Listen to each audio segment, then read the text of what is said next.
Hi, and thank you for joining me for another short talk. And today, friends, I thought I would respond to the countless Torah believers who feel that they don't have to become Jewish. And I really feel a bit silly having to convince people who believe not only that Torah is true, but also that by keeping mitzvot, the world improves. I mean, really, I feel silly having to convince them to want to emulate what the Hebrews did in Torah, which was what? Ultimately convert to Judaism at Har Sinai. Now, the big question is, if the Hebrews at the base of the mountain had this dilemma as well. Let's see. They were thinking, should I remain a goy or enter the Torah covenant? You really think they had this dilemma, my friends? Now, of course, there were probably rabbis back then telling the Hebrews who just left Mitzrayim, why do you want to accept Torah? Just remain a Noahide. No, my friends. Friends, I'll just cut to the chase. Look, if you believe in Torah and or worship the God of Israel, you must become Jewish. And really, it's almost something that has to be taught for you to think that a non-Jew or someone outside of the Abrahamic Torah covenant could ever in any way please the God of Israel without keeping his commandments. And yes, Brit Milah is a mitzvah for those interested in keeping mitzvot. In other words, entering the covenant itself is a mitzvah for those who follow the God of Israel, which I'm pretty sure is everyone I'm speaking to today.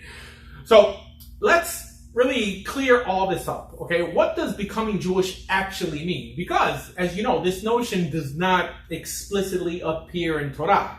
And please, do not get bogged down with the term becoming or converting to Judaism. In other words, I understand that the term Judaism or even conversion itself does not appear in Torah. But it's really just the best term that many are familiar with, right? The notion of just entering the Torah covenant. And we know that Torah does describe the act of conversion, the notion of others coming into not just the people, but also the covenant that solidifies the Jewish people's existence. Now, it is also true that the Torah itself does not describe going to a mikvah for conversion or bringing a korban, a sacrifice, which halakha requires one to bring when there is a temple. And the reason it doesn't mention it is because these mitzvot are ultimately rabbinic in nature. You know what? No sweat. Lo tasur, right? In other words, they're still mandatory to be kept. Parashat Shoftim. We have to listen to the words of the sages, of the judges, of the Sanhedrin. And I know that there are many machlokot on whether tevilah for gerut is derabanan or deraita, but for all intents and purposes, I have no issue declaring it fully rabbinic. So again, what is conversion? Okay, friends. Conversion is entering the same covenant the Almighty first made with Avraham Avinu, with Abraham our father, and then with Israel. So how could you believe not only in the narrative itself, but the author of the Torah, and still not want to become a member of his people, just like Israel did? Remember, they also converted. Now, why was a covenant necessary in the first place, my friends? Well, friends, mainly because the God of Israel is worshipped only one way.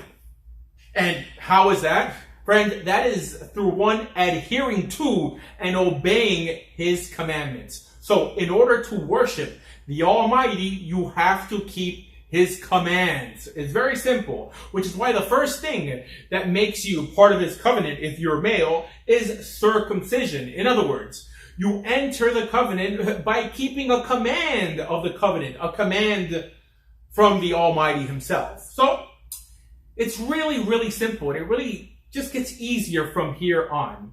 Now, we know that those who enter the covenant have to keep the covenant. They have to keep the Tariag mitzvot. And non-Jews who know nothing of Torah of the God of Israel really just have to keep 7 laws. And there are midrashim that teach that God actually directly commanded these 7 laws to the non-Jews specifically themselves. And if you follow my lectures, you already know that I'm very familiar with the Noahide laws and have given hundreds of lectures on the notion of the laws of Noah. But let me ask you something. Before you came to Judaism, right? When you first fell in love with the God of Israel, didn't it occur, didn't that love arise because of the ethical precepts that appear in Torah itself?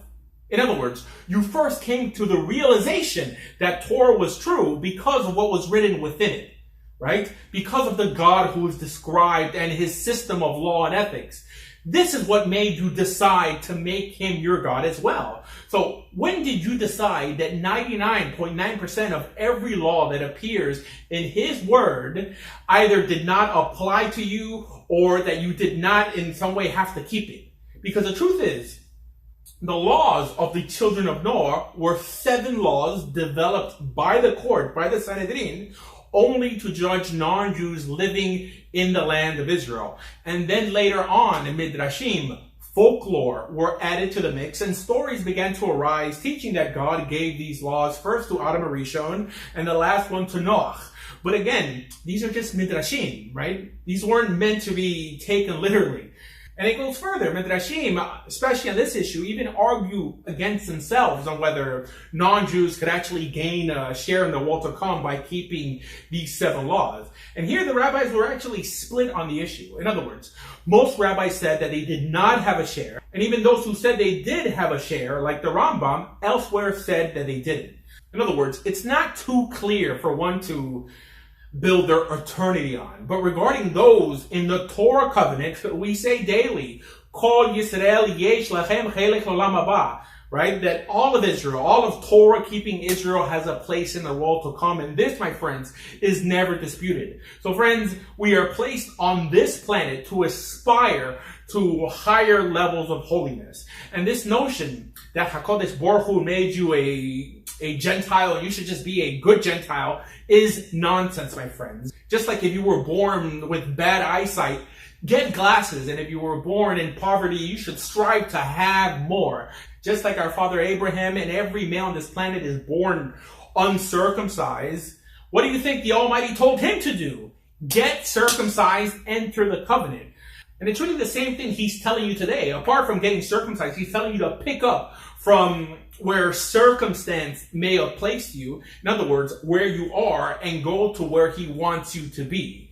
Friends, he wants you to choose life over death, blessing over cursing, like he said in Parashat Re'eh. In other words, he wants you to choose a blessed life in Torah, in the Torah covenant, and not death outside of it. So if you're a goy and you're just keeping the 7 laws, most likely alone with no community, no structure, no place to pray, my friends, you are just wasting your time, because fixing this world is a team effort.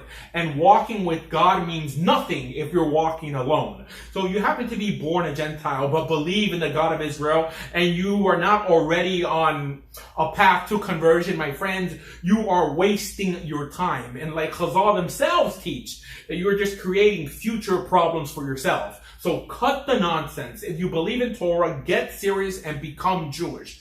For more information on becoming a Torah Jew, please visit bejewish.org or just visit your local Orthodox synagogue. Thank you.